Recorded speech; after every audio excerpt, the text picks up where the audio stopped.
Now, students, we will discuss about the next topic of the same chapter, chapter 5, that is management, meaning, nature, and importance. So, now we'll discuss about the characteristics of the management. As I have written here, the characteristics of management, as there is a less space, so I have written very less, but we will discuss all the things in detail, and you have to learn any 6 points out of the 12 characteristics, any six which you feel it's easy or it's very good to you. So you have to learn any 6 points, and we'll discuss. So now, characteristics of management is goal oriented, universal, group activity, social process, dynamic function, intangible, creative, multidisciplinary, integrating force, arts as well as science, distinct entity, and system of authority. So now we will discuss from the very above goal oriented. So as you know, management is very much determined to attain or accomplish the goals or the objectives of the organization.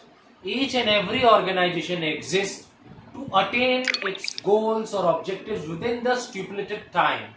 So, how much the organization, we can determine the success in which time frame, how many times an organization is attaining its objectives within the time frame, within the stipulated time period. So then we can tell that this organization is very much successful because it is attaining or accomplishing the goal every time within the time frame, within the stipulated time. So organization needs to secure the goals very effectively, efficiently, with the using of all the resources, as we have discussed, the resources which is 5 M's: men, material, money, machinery, and method. So using these resources, management always thrives, always pushes forward the organization to attain and accomplish the economic as well as the social objectives. Economic objective is very much concerned with the profitability and prosperity of the organization, while the societal goal is very much related with the betterment of the society, improving the standards of the living, making the progress of the living of the society, giving them the betterment, societal welfare, employment generation. So a management is very much goal oriented, and it's very much result oriented. They want to achieve the goals and the predetermined objectives within the stipulated time period. That's why it is also known as management by objectives. So they all work together with the help of all the resources and collectively unite together so as to attain or accomplish the organizational goals. So that is why management is termed as goal oriented. As we can look here, I have written some of the terms. So achieve economic and social. As I have stated, economic and social means economic related to profitability, making revenue generation, prosperity, growth of an organization, and social objective means providing societal welfare to the poor people, providing good and betterment quality good services at the reasonable prices, giving employment generation, improving the status and the standards of the life of the people. So these are some of the societal objectives, and these are some of the goal which needs to be accomplished by the organization by using the all the resources very much optimally and rationally, so that the price of the goods remain very much reasonable, and it can be purchased by all the different groups and sections of the society. That is why it is also termed as management by objectives. So the objectives are the first priority why the organization is running, and the management needs to be pushed, management needs to be propelled, management needs to accelerate its working and the performance so that it achieves the goal and the objectives within the stipulated time. And we determine and evaluate the organization how many times the goal it achieves within the stipulated time. There are various companies which achieves the goal within the stipulated time, and there are various company which falters. So those company who achieves the organization goal within the time frame period, it is known as successful organization, and those who falters, those who fails, is known as a failure organization. Now moving on to the next characteristics, that is your universal. So universal means it exists everywhere. So management is very much universal in nature. Management is all pervasive and all pervading in nature, means it exists in all types of organization, in all nature.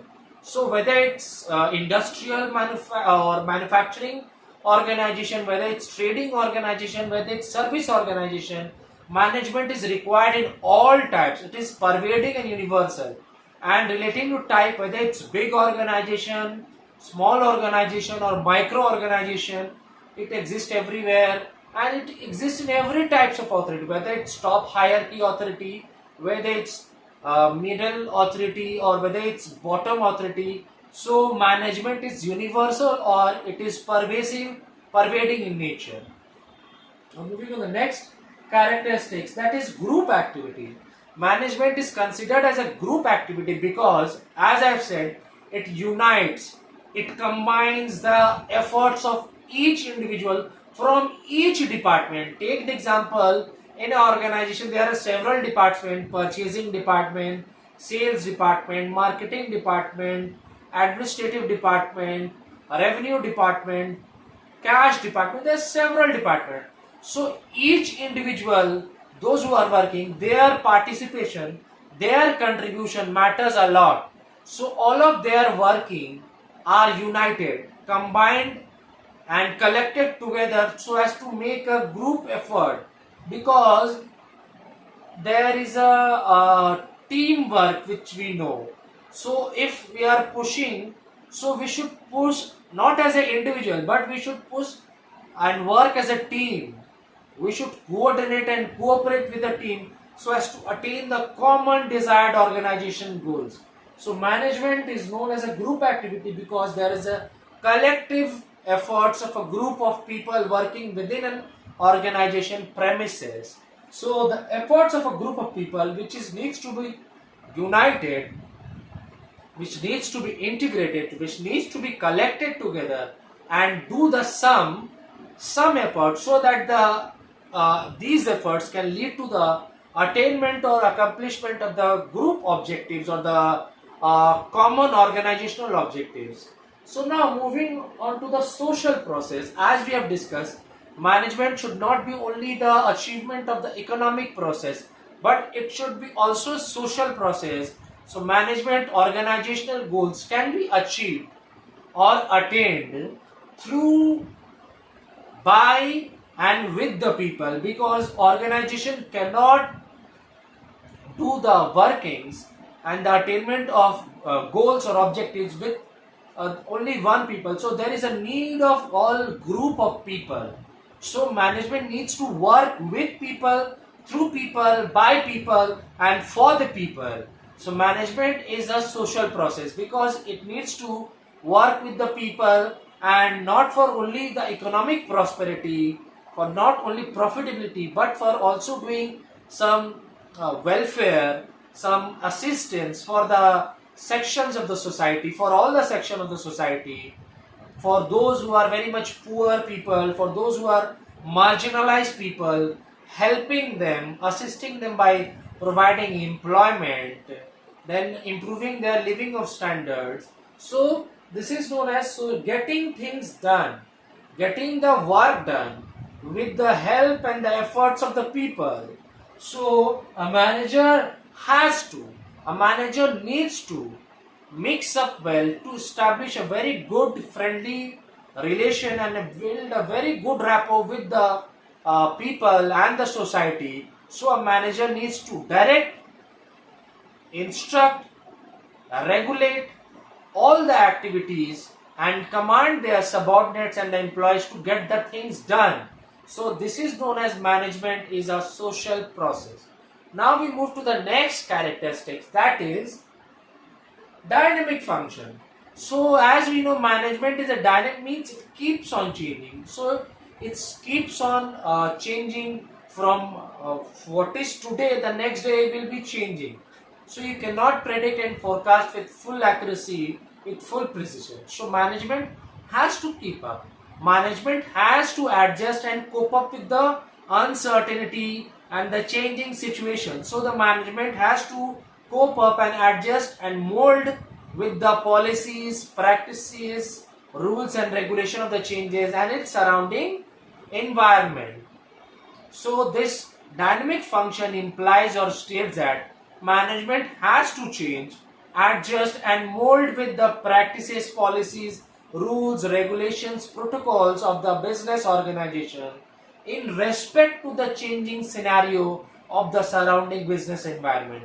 If a business want to exist, survive and operate the activities, a business enterprise has to mold up, has to change, has to adjust, has to cope up with the dynamism of the business and its the surrounding environment. Next, we move to the next characteristics of the management is intangible. Intangible, as all of you are very much familiar with the word, intangible conveys the meaning that it cannot be touched. So management is intangible in nature. Management cannot be touched, though the management results can be felt, because if the goals is achieved, objectives is achieved of an organization, so it can be felt. Definitely you cannot touch it, means it is intangible in nature, but you can see. But whatever a manager does, you can obviously see. So management is intangible, we cannot touch it, but obviously we can feel and sense it, because a manager is doing several works pertaining to the organization. So I hope the meaning of intangible is clear. Now we move to the next characteristics, that is creative. So as I said, the management needs to be very creative, very needs to have the innovations, sorts of implementing and introducing, discovering, fostering new ideas, thoughts, bringing in a very unique way. So management needs to be creative in nature so that it should serve the public a very new products and services so as to gain the maximum customer base. So that is known as creative in nature, innovative in nature. So as it is written, it activates, means it makes the full use of the resources, making the best possible use of resources, making the optimal and rational usage of resources, whether it's men, material, machine, money or method, making it activates, the management activates and uses and taps all the resources in very much synchronized manner so as to get the benefit for the organization and for the society. And the manager feels that whenever a resources is idle, so the resources will not be of the potential, the resources will not be having any benefit. So the manager spots the resources, spots the idle resources, activates and taps those resources and make the creative use by introducing and implementing some new ideas, innovation, thoughts, and with the help of skills, they deliver it to the public. So that is known as creative in nature. Now moving on to the next, that is multidisciplinary. So management is multidisciplinary because it conveys the meaning that management is derived from several disciplines and several subjects such as economics, philosophy, anthropology, etc. So it is derived from several subjects and it is applied in the organization. And next characteristics is integrating force. As we have discussed, the management integrates, combines, collects, unifies and unites the efforts of the physical, human, financial resources, the 5 M's, men, material, machinery, money and method, and transforms the input into the output, transform the raw materials into the semi-finished and finished products. So as the integrating means it unites and because one individual cannot do, but a group effort and a team effort which is integrated can lead to the attainment of the organizational goals. So this is known as management is integrating force. Next is art as well as science. So as we have discussed the nature of management, why management is known as art, why management is known as science. So I'll repeat once more. Management is known as art because it knows that art of how to persuade people, how to convince people. So management is a concerned as considered as that because the art of getting things done. Because management is known as the art of getting things done with the help of the efforts of the other people. So management is known as art because it knows that how to get the organizational goals or objectives attained with the help of others. And management as an art comprises of that practice through perfection, creativity, concrete results, and etc. And why management is considered as science? Because management comprises of a systematized body of knowledge which comprises of the principles and concepts which have a universal validity, and they are having a cause and effect relationship. So that's why it is known as management is a science as well as an art. Now we move to the distinct entity of process. So the next characteristics is that management is defined as a distinct entity or process because management is a different entity. It knows how to operate all the activities. It knows how to operate all the functions such as planning, organizing, staffing, directing, controlling and coordinating. So it knows how to operate all the function as a distinct entity or a distinct process and to achieve the common desired organizational goals. And the last characteristic is the 12th number, that is system of authority. So management is a well-defined system of authority. So this authority means the right to instruct or command subordinates to get the things done. And the responsibility means is the obligation to perform the task. And the answerability means the accountability to answer for the outcome of the task. So this well-defined system of authority means in an organization there is a structure which consists of a top structure, the top hierarchy, and the middle structure and the bottom structure. So the top structure of the organization consists of the owners, chairman, board of directors. The middle structure consists of the supervisors, foremen, the line managers, and the bottom structure consists of the employees, staff, clerks.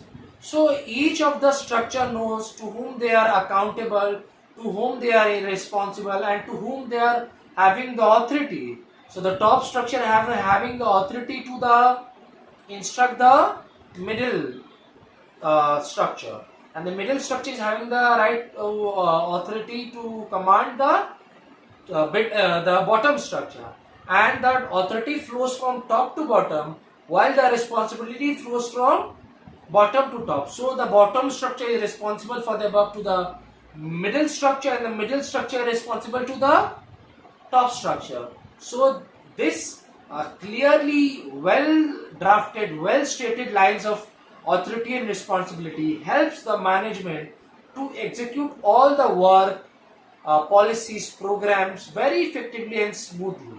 So this is known as the well-defined system of authority. So we have done the characteristics of the management all 12. So we have done the all 12, that is goal-oriented, universal, group activities, social process, dynamic function, intangible, creative, multidisciplinary, integrating force, art well as a science, distinct entity and system of authority. So we have done all the 12. I have explained all the bits and parts to you all in detail. But remember, we have to go through the process. So you have to learn any 6 characteristics point. Any 6 will do. But I say that you learn more. Maybe it can be 7 or 8.